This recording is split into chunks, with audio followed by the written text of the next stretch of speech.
ताज्या आणि महत्त्वपूर्ण बातम्यांसाठी आजच माझा आवाजला सबस्क्राइब करा.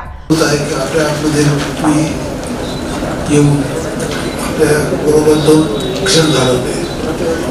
मला सायलीताईने विचारलं तुम्ही कधीपासून टीचरमध्ये आहात. 1970 म्हणजे 55 वर्ष आश्चर्य वाटलं. 55 वर्ष ते घालवलं माणूस पाहिलाच नाही. तर काय झालं की बजाज ऑटो आणि बजाज टेम्पो या 2 कंपन्या मुंबईला होत्या. जागा कमी पडत होती. माझे वडील जनरल मॅनेजर होते आणि माझे काका मॅनेजिंग डायरेक्टर होते. बजाज सेना वगैरे असेल तरी हे दोघं सांभाळायचं. मग त्याचं एक्सपेन्शन कुठे करायचं. माझे वडील मी HK फिरोदिया ते दापोलीच्या सेंट्रल वर्कशॉपमध्ये जनरल मॅनेजर होते. त्यामुळे आपण पुण्यातच करू.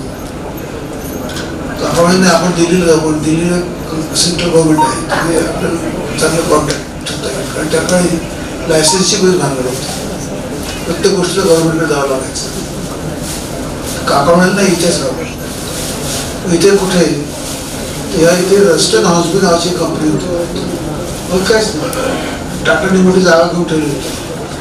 का तर त्यांना जमशेदपूरचं इथे एक्सपेन्शन करण्यासाठी त्यांनी पिंपरीला आणि चिंचवड जागा घेऊन ठेवली होती. असं वाटलं की मग ही जागा चांगली आहे.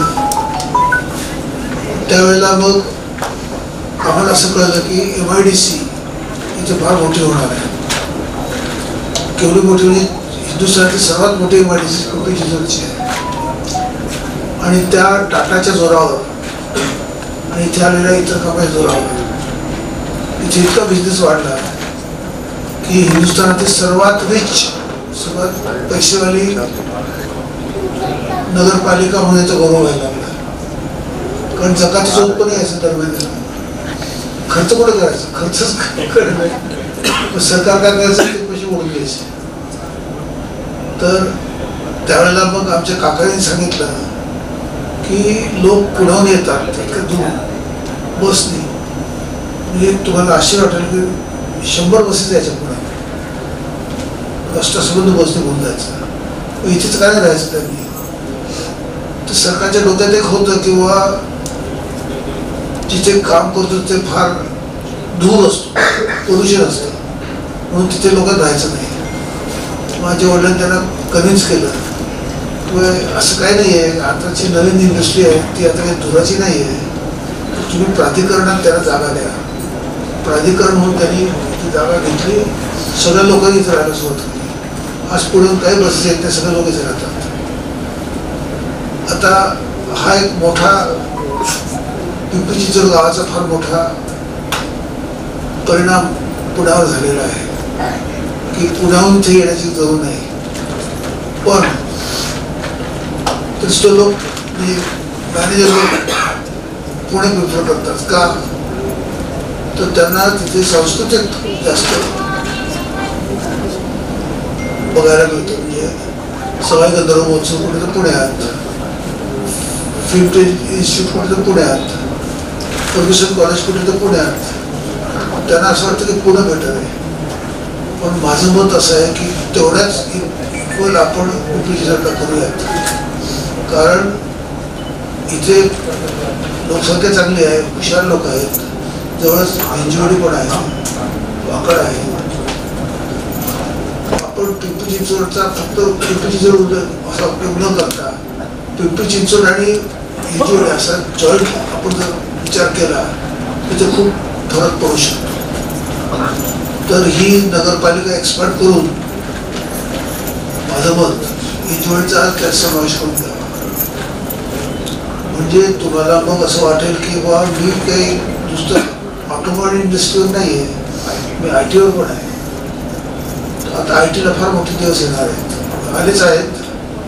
हिंदुस्थानातील सर्वात मोठा एक्सपोर्ट काय तर ITचा एक्सपोर्ट. आणि जगात आता हिंदुस्थानचं नाव पण झालं की जर ड्रायव्हर असतं तर ITचा आपण पुरस्कार केला पाहिजे. या मॅडमने मग काय सांगितलं की आम्ही आता ते युनिव्हर्सिटी चालवत होतो. युनिव्हर्सिटीमध्ये परत तेच ऑटोमोबाईल इंजिनिअरिंग नका शिकू. आता तुम्ही IT कडे आणि AI कडे जा आणि त्याच्यातर्फे तुम्ही पुढच्या पिढीला एक ऑटोमोबाईल ठीक आहे, पण त्याच्या जोडीला आता तुम्हाला नवीन सर्व्हिसेसमध्ये जाण्याचं आवश्यक आहे. त्याप्रमाणे पिंपरी चिंचवडचा विकास जोरदार होईल. आधी पिंपरी चिंचवड म्हणजे काय असं कोणी विचारलं, आम्ही काय सांगायचो? गणपती बाप्पा मोरे ऐकलं का? हो, तो मोरे वसवायचं गाव म्हणजे पिंपरी चिंचवड अशी ओळख होती आधी. नंतर टाटाची फॅक्टरी कुठे MIDC ती. आता आमची ओळख ही IT एक्सपोर्ट करणारी अशी व्हावी अशी माझी इच्छा.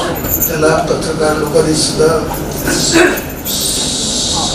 घेऊन धरावं आणि याचा पुरस्कार करावा अशी माझी सूचना आहे. तर तुम्हाला या सर्व आजच्या पुरस्कारार्थींचं अभिनंदन. आजींनी तर सांगितलंच, त्याप्रमाणे इतरांनी पण सांगितलं की आम्हाला इथे वेगवेगळ्या संस्था कशा मदत करतात. पण मदत करणारी संस्था ही केवळ मानवतेच्या दृष्टिकोनातून नाही, आता आपल्याला पुढची पिढी तयार करण्याच्या दृष्टीने करा. आपण आता फक्त मानवतेच्या दृष्टीने लक्ष, पुढची पिढी कशी तयार करणार? आज सगळ्यात मोठा प्रश्न रोजगाराचा आहे. रोजगार म्हणजे आपल्याला फालतू रोजगार नको, आपल्याला चांगला रोजगार मिळतो. पुढची पिढी तयार करण्याच्याकडे लक्ष द्या. हे दोन माझे पॉईंट आहेत. पुन्हा ते मला बोलवल्याबद्दल धन्यवाद आणि शुभेच्छा. Press the bell icon. Never miss an update.